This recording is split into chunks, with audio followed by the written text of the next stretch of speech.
The Curious George syndrome here. Just a minute.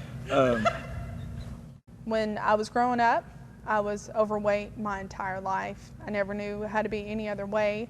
And as a result of being overweight and peer pressure and family trying to get me to lose weight, I grew up thinking that I wasn't okay with who I was, and I wasn't okay with how I looked. And that was really, really hard. So, growing up, carrying that stigma made me tend to look for affection in places that were wrong, places that God did not intend for me to find affection.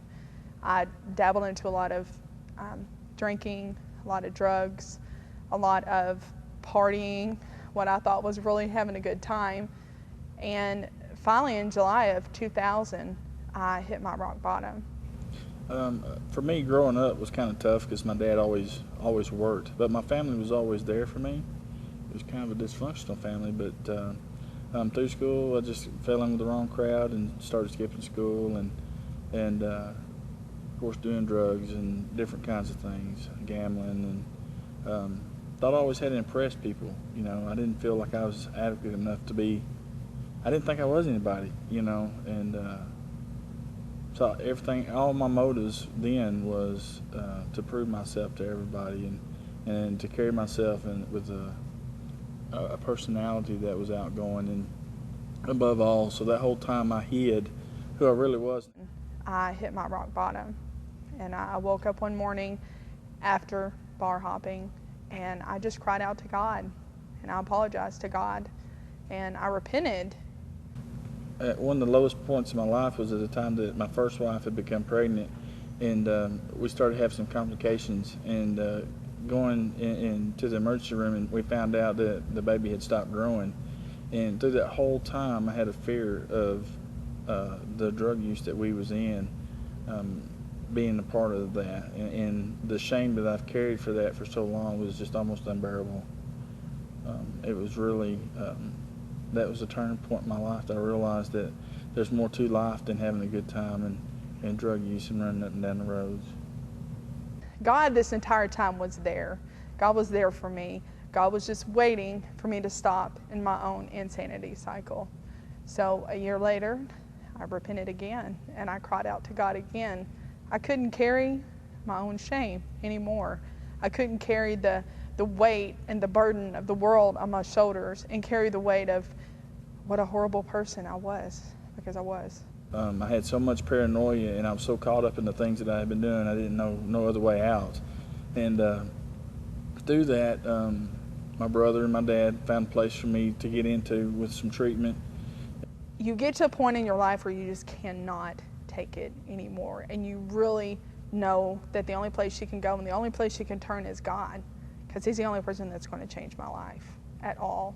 And when I made that recommitment, my life had spun so far out of control. I said I was doing it, and that was it, and there was no going back. I still had not built a support system, and it made me struggle, but I stayed on that path. And then it took an outside influence inviting me to church when I began those relationships. And the stronger my relationships got, the stronger my desire to stay on the straight path got. And then I started looking for recovery meetings somewhere in close. And my brother had took me to one, and it was here at Mercy's Cross. And when I first came in, I was weirded out, sitting around a small table with lamps on, and I'm like, dude, this is lame, But little did I know that how much that would change my life and give me an opportunity to be honest, to share with who I am and what God has over the years have done.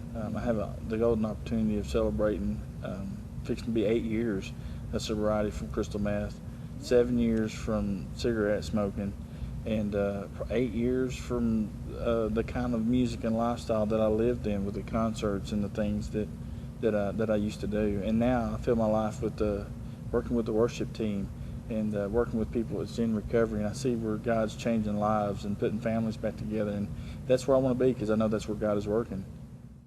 Overbalance. Unbalanced. Balance? I thought it was balance. Okay. Since I've turned my life over to Christ, recommitted my life, and decided that I was going to live on the straight and narrow. Life here at Mercy's Cross is completely and totally different than it ever was before. When I came to Mercy's Cross and I began to build relationships, I did go to Celebrate Recovery before I even met my husband. I was attending Celebrate Recovery, and I've gone from walking into this really weird place that I thought was supposed to be a Bible study to leading the women's ministry at Celebrate Recovery.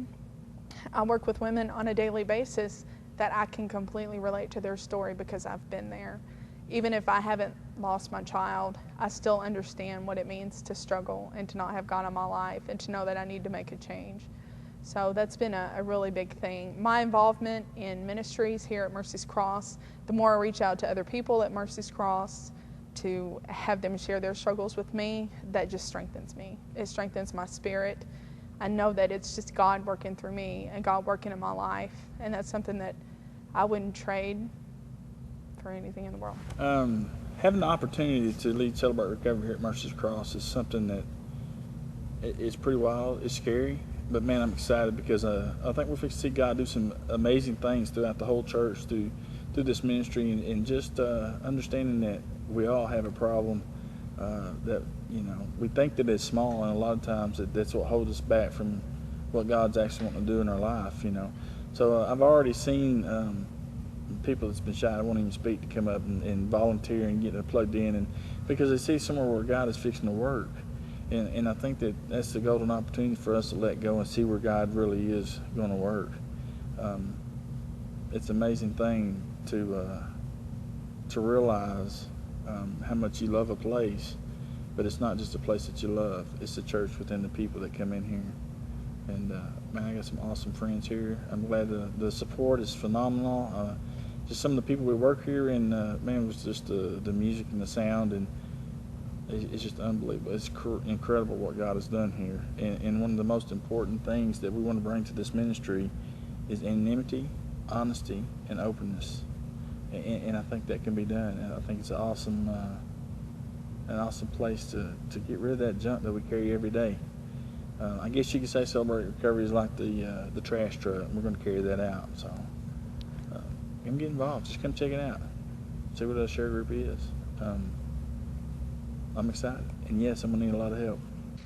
We didn't say anything about meeting each other and our marriage. They don't even know we're married. That was the singles ministry. Everybody knows that we're married. I promise you. Everybody knows. Okay, we don't have to say anything about being married. Anything else? No. Dude, I kiss you and you give a look like that. And I love my husband that God brought me. And I used to love my wife.